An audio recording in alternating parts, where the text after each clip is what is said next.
The PlayAction Podcast is fueled by Picasso's Pizza, where every night is pizza night. Welcome in, everyone, to a new season of the PlayAction Podcast. Mark, we have so much to talk about, and we'll be here all throughout the summer, too, about every other week up until training camp when things really get rolling. But this is our first podcast since the draft. So let's start there, just kind of what the Bills did, who they brought in, and how we think that's going to shape the team moving forward. Yeah, I think the draft underlines the theme for this team, which is younger, cheaper, younger, less expensive. And these picks, Ryan O'Halloran has a column in Saturday's paper about how Sean McDermott acknowledges these picks are counted on to play.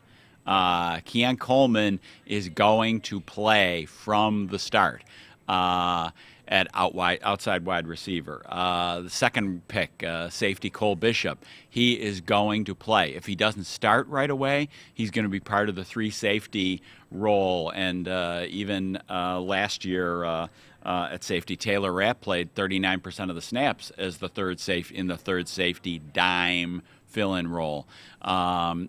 Dwayne Carter, defensive tackle, he is the primary backup to Ed Oliver at the three technique defensive tackle position.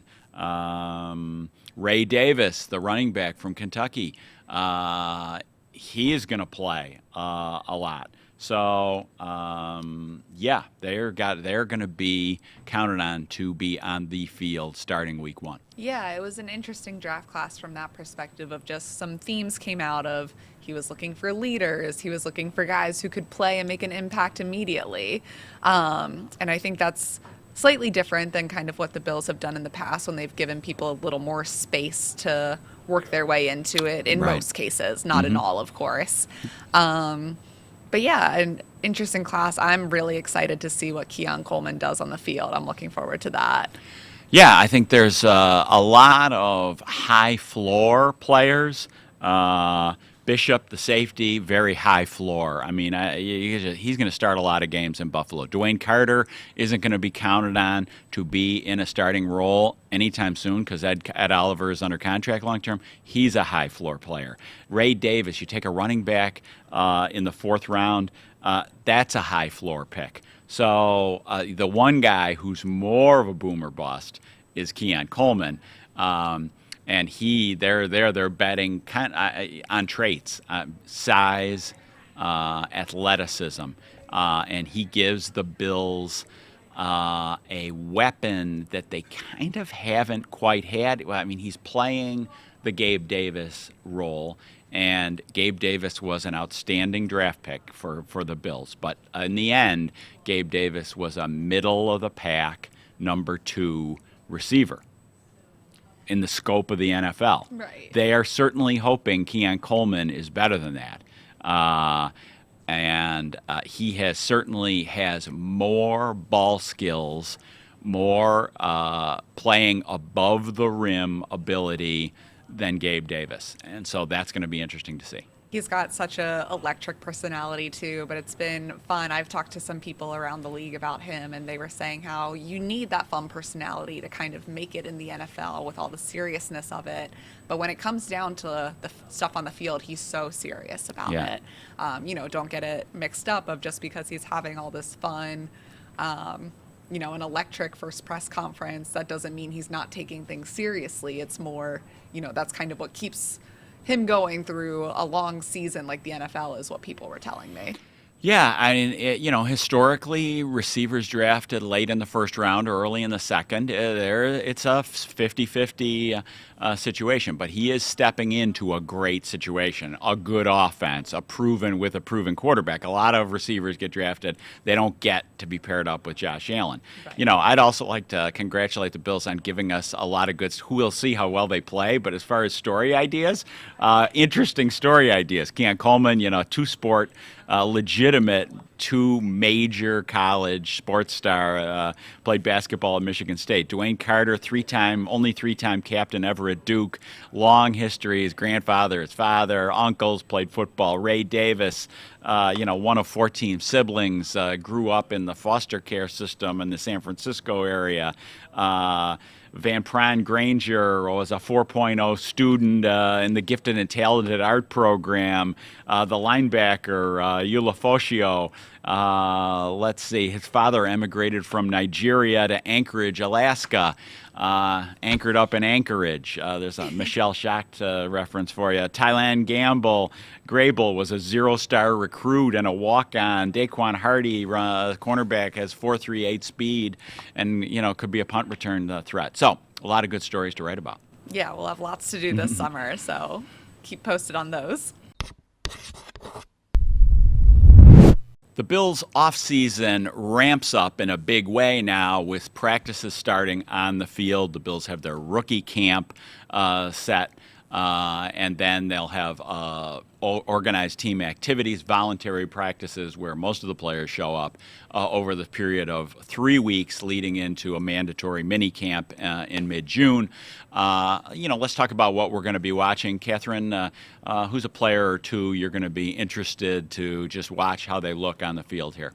Yeah, we can start with rookie minicamp just because it happens first. And again, I'll double down on interested to see what Keon Coleman does. It's a little hard to say this early. I think it is more once he and Josh Allen connect. That'll be really fun to get a taste of that. I know it sounds like Josh Allen has something in the works for another workout with guys away from the Bills facility later in the summer. But I think the more they can build their rapport, the better it's going to be for them. So just an early taste of that will be really fascinating to see. No doubt. Really, they were going to be talking about how he looks from Keon Coleman from now till through every single day of training camp, really. Yeah. Because he's such a potentially dynamic player on the outside. A guy I'm looking forward to seeing how they use is Curtis Samuel. Yeah. Because he has 4.31 speed, and he was an extremely productive Swiss Army knife weapon under Joe Brady at Carolina, and actually has production. He's got a lot of production. He's had a couple big years. The Bills got a lot of attention and criticism in the draft for passing up on Xavier Worthy, fastest player ever at the combine, 4.21 speed. They trade back with Kansas City, and that's going to be a deal we're going to be looking at for years. But in hindsight now, they had a player like that in Samuel, and with 4.31 speed, which makes him the fastest player on the Bills. Extremely versatile player. Be interested to see how they use him. I know this is very pass catcher heavy, but also Dalton Kincaid is someone I'm interested to see of just kind of making that jump from year one to year two. There's only so much we can glean from some of these practices, OTAs. They're not showing everything. We're not watching everything. Right. Just due to NFL rules. Right. 1 day a week is they're open. Yes, 1 day a week for media. But still, I think just kind of checking in with Dalton Kincaid about what it's been like for him now to have, guys always talk about having that first real off season in the NFL of, I don't have to be getting ready for the combine. I don't have to be sitting around at the draft and seeing where I'm going to end up. I have an actual off season in the NFL. I think that'll be really interesting just to see. He's going to have such a big role on this team in his second year. Yeah, and that's a good point because, he exceeded expectations from my view with 73 catches. It was like, I'll have to, we've referenced this before. It was like the third or fourth most catches ever by a rookie tight end in NFL history. Yeah. But players typically make their biggest jump from year one to year two. And the other thing, as you mentioned, pass catchers, spring practices, again, drawing conclusions from spring practices is an AFE proposition. It's not real football. It's shortened T-shirts. So any line play, offensive line, defensive line, you don't really draw many conclusions until they get their pads on in training camp. But another guy, so to throw another log on the receiver fire, Justin Shorter, who basically had a redshirt year last year, was a 5th-round draft pick, but he is a size guy, 6'4 and a quarter, 229. Tremendous size, ran a good time, 4.55 before the draft last year. Can he make a big jump and be a factor? Because if he can, he has an opportunity to be a viable backup to Keon Coleman. Yeah. So he's an interesting one to watch. Yeah, and then I think last point for me, I think more listening than watching. I'll be listening on some of these coaches. There's been turnover on the coaching staff. Or just moving people around a little bit too. Again, hard to pull anything out of a spring practice, but Bobby Babich, he's got such a personality. I think just hearing him being more involved across the defense will be really interesting to see. And just getting more and more of a taste of how Joe Brady is going to shape this offense now that he has more time. Obviously he's not going to unveil everything in May, but just kind of getting a taste of that will be a big part of this as well. While we're talking about things we're looking forward to, I am so anxious for the schedule to finally drop. It should be coming Wednesday of next week, so you may be listening to this once it's already come out. But let's talk a little bit without seeing the schedule, without knowing how some of those things will shake out. I mean, we know who the Bills are playing. We know that for everyone in the NFL. So, Mark, what are some of your thoughts about just kind of what this year might look like for the Bills? Yeah, I think, obviously with Josh Allen, the Bills are a marquee team, regardless of what else takes place. So, we can count on a lot of marquee games, at primetime games. I wrote a story for this past week about the subjective AFC power rankings. Okay. The Bills are the 4-time defending champion in the AFC East. It is hard to win 5 in a row. It's only happened, 4 teams have done it, 4 or 5 since 2000. The Patriots did it twice. Kansas City's on an 8-year-in-a-row streak winning the AFC West.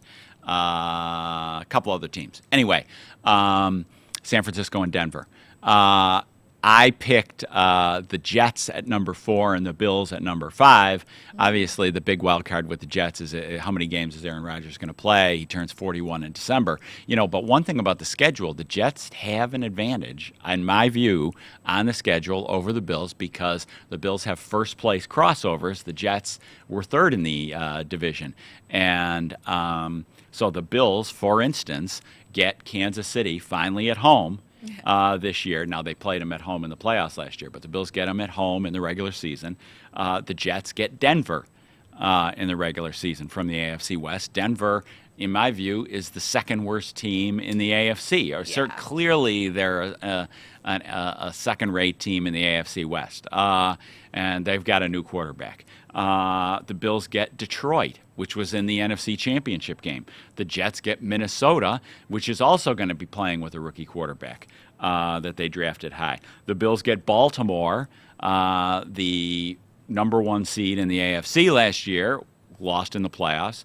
The Jets get Pittsburgh. Pittsburgh is going to be good. They're never an easy out with Mike Tomlin as coach. They have a great defense, but I'd rather play Pittsburgh than Baltimore. Yeah. So that's 3 games there where the Jets have an advantage on the Bills.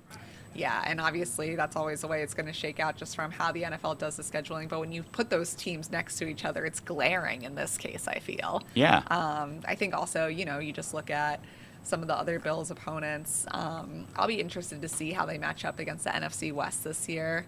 I think those will be some really fun games. So I think a lot of it is just kind of figuring out, though, when those West Coast trips happen. Right. And as with anything, games that might look tough or might look easy could turn out flip-flop. Exactly. Last year, the Bills went to the Chargers, and they wound up having to play Easton Stick as the quarterback. So that game wound up a heck of a lot easier than if it was Herbert as their quarterback. Who knows? They didn't make it look easy. No, that's true. So you never quite know. But for the record, Vegas still has the Bills as the favorite in the AFC Their over-under win total is 10.5 for the Bills. The Jets are at 9.5. Schedule comes out next Wednesday. We'll finally have all of it in its full glory, and we'll have plenty of stuff in the Buffalo News about that. So make sure you're reading buffalonews.com for our schedule analysis and everything else coming out of rookie minicamp, OTAs. There's so much going on this time of year, even though it is May in the NFL, but we'll have tons of coverage for y'all, buffalonews.com and in the paper. And then we'll be back here in a couple weeks with the PlayAction Podcast. So make sure you're subscribing wherever you listen. Treat your team to the most flavorful pizza on game day at Picasso's Pizza. 4 great Western New York locations: Williamsville, West Seneca, Lancaster, and Blaisdell. Picasso's. We are Buffalo's Pizza since 1980. Order online today at picassospizza.net.